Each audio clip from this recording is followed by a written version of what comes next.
Welcome back to blah, blah, blah, blah. Let's try that one more time.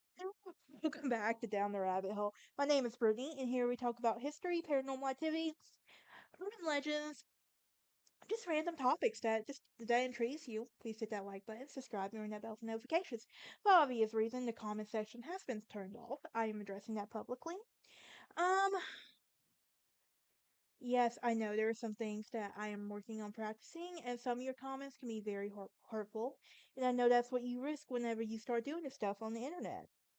So, with that being said, kindness matters. So let's please remember that going forward and everything else. But I hope y'all are having a Merry Christmas, a Happy New Year. I hope that if don't know when this episode comes out, but if it comes out before New Year's, please do not drink and drive. Take a Uber, take a Lyft, have a DD, but please don't drink and drive. You matter, your life matters, and someone and people out there matter. So don't go out there hurting someone because you're dumb enough to go drink and drive. Okay, so for those of you, with that being said, why don't we jump into today's episode of Los Alamos, New Mexico? For those of you who know, I am a huge history nut. Like World War II is my vice. Like that's my era of history. I probably know more than I should know. Not gonna lie on that one. But this past semester in my Tennessee history class, I learned that there was something called atomic bomb cities. On my last episode, we discussed one of those three cities that was built to produce the atomic bomb, and that was Oak Ridge, Tennessee. Now, on this episode, we're going to be talking about the second.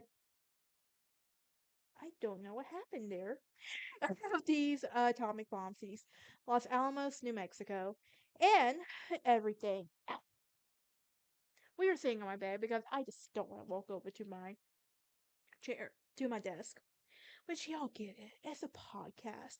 Most of the time, if you're actually listening to this, if you're watching this, I'm shocked. But if you're listening to this, it makes more sense, right?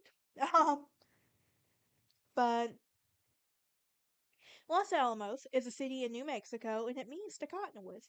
And it was recognized as one of the developments and the places for the atomic bomb.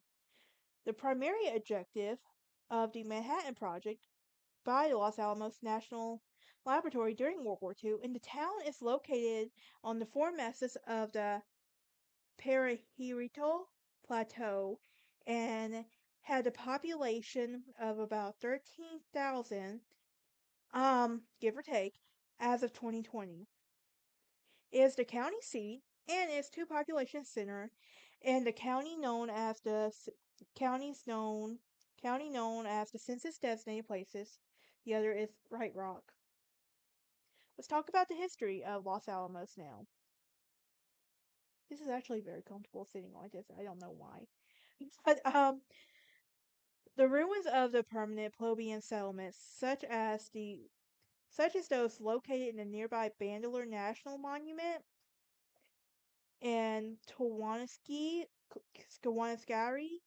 and the numerous of the on-site cliffs drawings. I also want to pause right here and say I'm terrible with names, so before you go and try to say something on the name, please don't. I suck at name pronouncing, and I Spanish isn't my. And thing is, English is my language. I'm learning ASL. I know some French, but I also really want to learn like other languages. But please be nice. Please be kind with me because I suck at names, and I know I'm not the only one that sucks at names. So please be kind. But anyway, but to indicate that the area has been inhabited during the various eras since around 1150 AD. And the first settlers on the plateau was thought to be those of the Carib speaking Native American around the 10th century. Around 1300, Terra settlers immigrated from the Four Corners region and built large cities that were driven out within 50 miles of the Navajo and Apache raised by the drought. Four Corners, I wonder, like, if this is the area, like, where all four states meet at once. I still want to go to that. I know it's not something special, but it's still on my bucket list of places to go to. But anyway, before I get on my sidetrack. In the late 19th century, homesteaders utilized the um, land, and they built simple log cabins, and they only lived during the warm weathers in the livestock. and everything. Now, many of the homesteaders would later move to the warmer Rio Grande Valley, and in 1970, homesteader Harold H. Brock sold parts of his land, building to Ashley Pond II, a businessman from Detroit who founded Los Alamos Ranch School. The area was to teach young men basic ranching and other outdoor survival skills. In 1943, during World War II, the U.S. Department of War exercised eminent domain on the ranch school and all remaining homesteads in the area so that the relatively isolated location could be used for the Secret Manhattan Project, which ultimately developed its first nuclear weapons. And the facilities for research um, assigned to the project. However, all the information about the town in the project was held secret from the public. Now, Los Alamos was referred to under the code name as Site Y by military personnel and was only known as the Hill by many in nearby Santa Fe. Now, Los Alamos was originally built as a closed city accessible from the outside world with only two gates. Now, the specific location of the project was tightly guarded secret, and all employees recruited to work in the Los Alamos site were given a memorandum instructing them to travel to Santa Fe and report to the U.S. Corps of Engineers office at 109 East Palace Street. And at the location, Dorothy McGibbon provided newcomers all the necessary documentation to get through a security checkpoint, along with the specific directions to the hill. Now, the project was concealed by designating its mailing address as P.O. Box 1683, Santa Fe, New Mexico.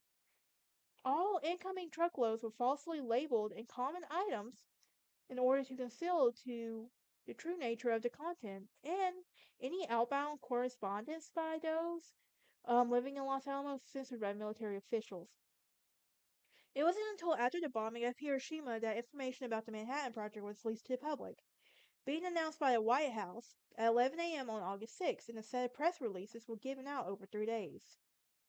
Now, in the years since World War II, the laboratory was formally established to research government facility under the civilian control of the U.S. Atomic Energy Commission, and it is now the Los Alamos National Laboratory. And in 1957, the AEC pulled back the security perimeter in the laboratory and opened up the towns to visitors and general public.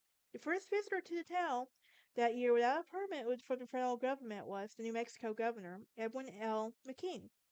And the AEC later succeeded by the U.S.